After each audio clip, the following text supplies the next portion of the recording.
Chairman, thank you, Mr. Secretary, for being here.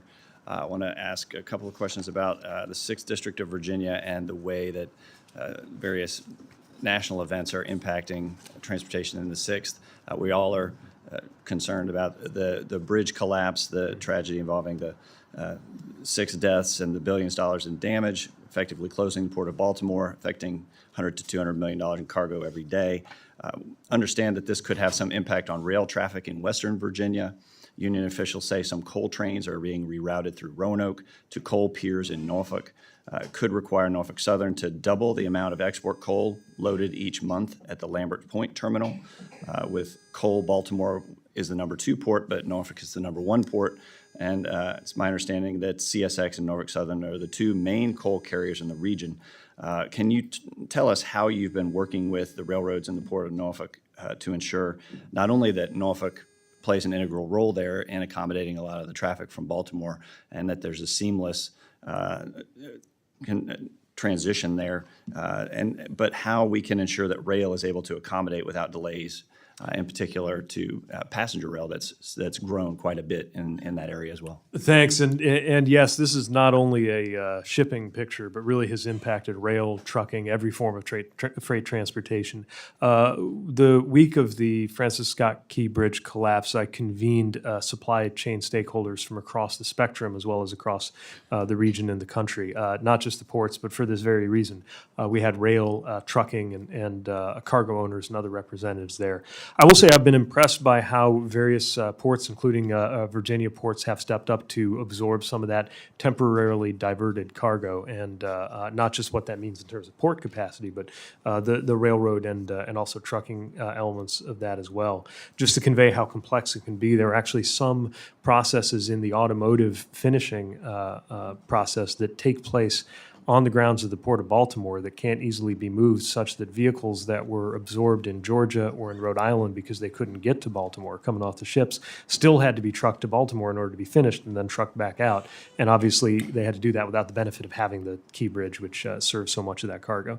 So at the working level, our multimodal freight office, which was newly created by the IIJA, has been a very important tool that's helped us to have those conversations, that dialogue. And we find that all the different players have stepped up very effectively to absorb what we certainly expect is a temporary but not trivial impact.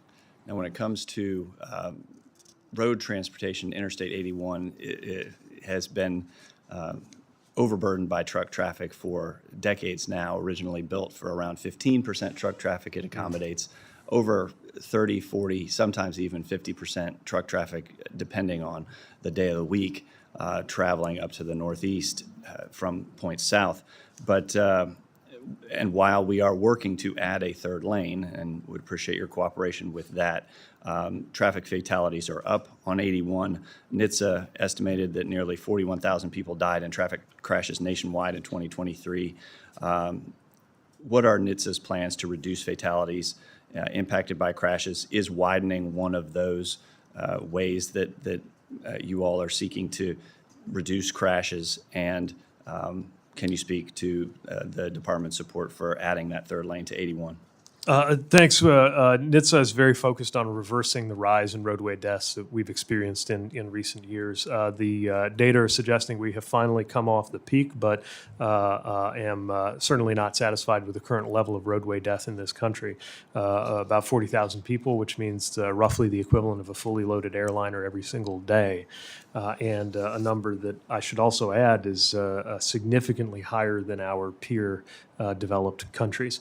Our strategy for addressing that has 5 elements: safer roads, safer vehicles, safer speeds, safer people, including drivers, and then a higher standard of post-crash care. And that first thing that you mentioned, safer roads, wouldn't adding additional lanes, mileage be part of that? Potentially, yes. It certainly depends on the project and the specifics, but we want to make sure that there's a healthy and safe flow of traffic on any interstate. Let me ask one more question before my time expires that impacts the Roanoke Airport, because we do have flights that go through Reagan National. The FAA recently issued an analysis of adding more daily round-trip flights to Reagan National. It found that 5 more round trips would result in an extra 12 hours of delays each day. It's already the 10th most delayed airport in the country. It would have a negative impact on safety at the airport. Just a few weeks ago, there was a near collision between 2 commercial flights on a runway with 819 daily takeoffs. more than LAX, Newark, or O'Hare, it's clear that Reagan National's runway is the busiest in the nation, already ranks third for runway incursions. Can you comment on the administration's position on adding those extra 5 slots?